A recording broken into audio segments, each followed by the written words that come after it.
Ciao ragazzi e benvenuti su Infinity Cocktail, il canale dove impariamo insieme a preparare dei cocktail. Prima di iniziare vi chiedo di mettere un like, di iscrivervi al canale e di attivare la campanella, così non vi perdete i prossimi video. Se volete potete seguirmi anche su Facebook e Instagram, vi lascerò i link in descrizione. Il nostro cocktail di oggi è Beverly Hills Iced Tea e per la sua preparazione abbiamo bisogno di vodka e gin, rum bianco e triple sec.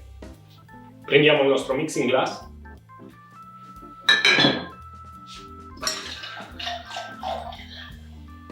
Aggiungiamo 2 once di sour,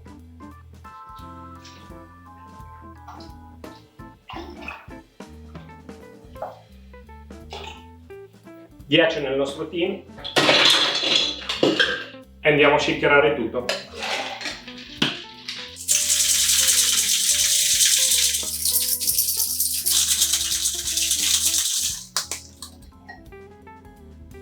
Prendiamo un bel bicchiere col ghiaccio e versiamo tutto nel nostro bicchiere.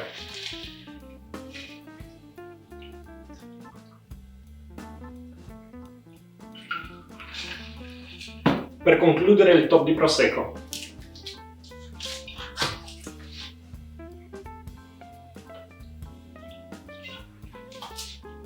Questo è il nostro cocktail di oggi, grazie per la visualizzazione, ci vediamo la prossima volta.